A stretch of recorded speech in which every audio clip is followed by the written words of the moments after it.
ายดีสุดเจ้าอันฝนตกมื้อนี้เนาะเบิ่งแดงเงินของเอื้อยค่อยเนาะบางเห็บตุกแหงราคายุบเบิดน้ำท่วมเบิดเลยบ่เป็นตาเอาจักอย่าง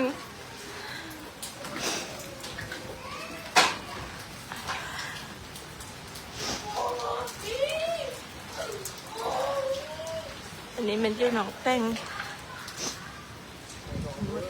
หมดเลยหลังคาเพื่อน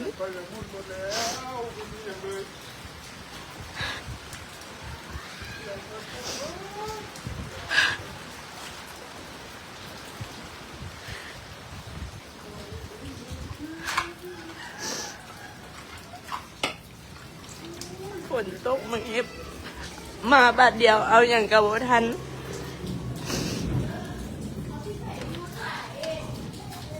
เบิ่ง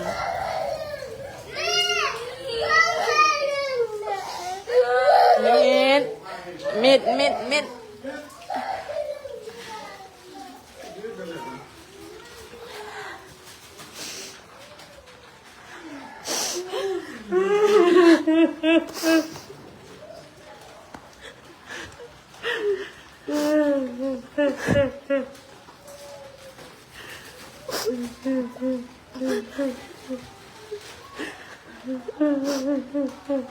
กราบสบายดีทุกท่านเลยตอนนี้แม่สีก่อเสร็จกิจเนาะเพิ่งกลับจากไปนั่งสมาธิแล้วก็ฟังธรรมเนาะทุกคน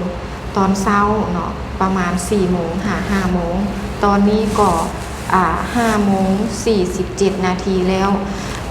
แม่สีเนาะมาเห็นข่าวที่เกิดขึ้นในนครหลวงเวียงจันทร์เนาะสปป.ลาวที่มีพายุเข้าเมื่อวานนี้เนาะวันที่22 เดือน 3 2026แม่ซีมานั่งเห็นข่าวแล้วแบบอดใจบ่ได้ที่จะเฮ็ดคลิปนี้ทุกคนเพราะว่าตอนนี้แม่ซีก็อยู่ในวัดในว้าเนาะทุกคนก็อาจจะบ่เหมาะสมกับการแบบเฮ็ดคลิปอย่างแบบนี้เนาะนอกจากคลิปเกี่ยวกับธรรมะเนาะทุกคนคือสาวรก็อยากมาเผยแพร่บอกข่าวเนาะว่าตอนนี้เนาะสถานการณ์คือแบบคนลาวเฮาได้รับผลกระทบหลายอีทุกคนเนาะซึ่งเกิดมาแม่ซีเองก็บ่เคยเห็นจักเทื่อเนาะกับเห็บตกเนาะพายุเห็บที่แบบเห็บใหญ่แฮงทุกคนส่ำกับบ้านเฮานี่เลยทุกคนเลย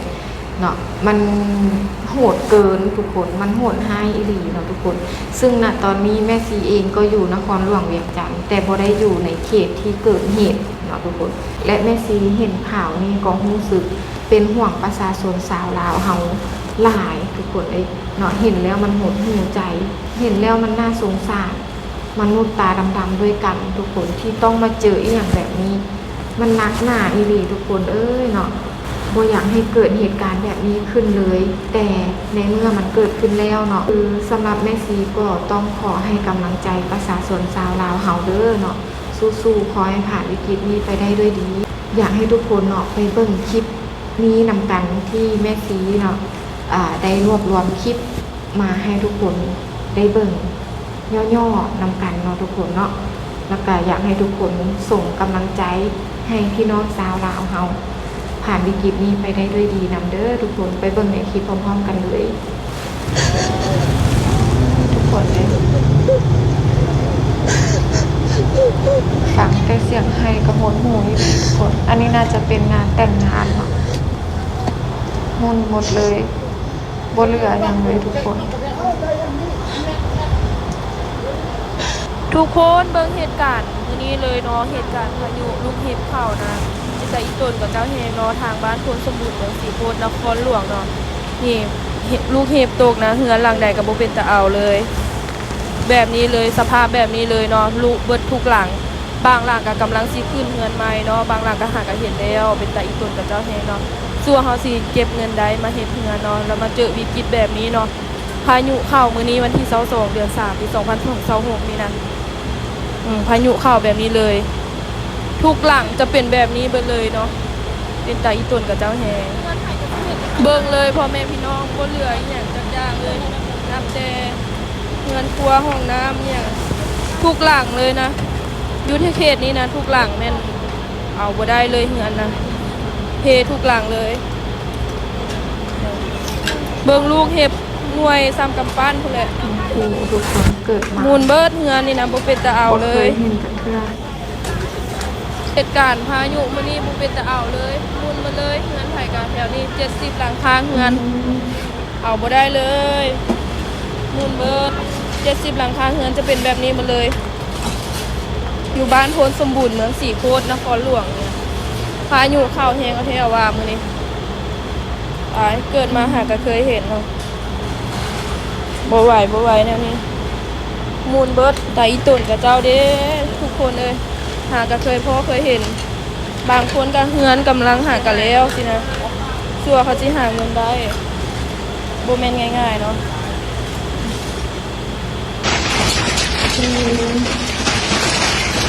ที่มาประชุมหอพักของอายทหารหรือว่าตำรวจเนี่ยทุกคนบ่อนคือเป็นพัก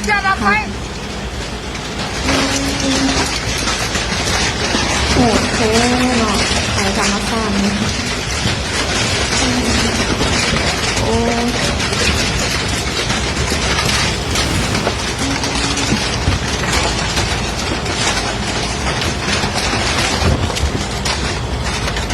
โอ้ตายแล้ว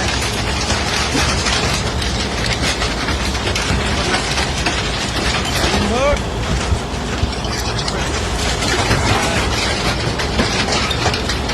ตายแล้วคุมหมดแล้ว เบิ่งเมื่อบักเฮ็บคันว่ามันตกได้เป็นเศร้าได้เป็นชั่วโมงแล้วไม่หน่วยใหญ่ซ้ำนี่จะเบิ่งสภาพให้น้องชายข่อยกุ้มนี่ไปเบิด60-70หลังคาเฮือนบ้านโพนสมบูรณ์เมืองสีโคตรนครหลวงเวียงจันทน์กุ้มมันแถวส่วนอาหารวันนานาคำจะเบิ่งสภาพก็ให้น้ำตาก็ออกเจ้าเอ้ยเบิ่งเมื่อบักเฮ็บอันนี้เงินนาบาวขนาดเบิ่งไปเบิ่งแม่เงินนาบาวทำงานเฟอร์นิเจอร์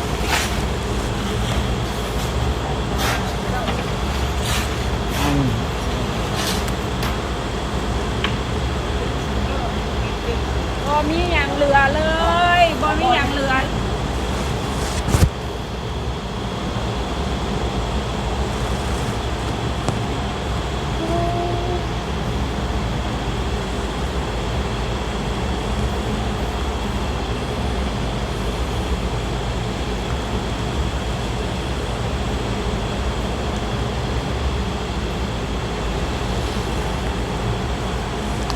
สู้ๆขอเป็นกำลังใจให้เด้อพี่น้องสาวลาวเนาะ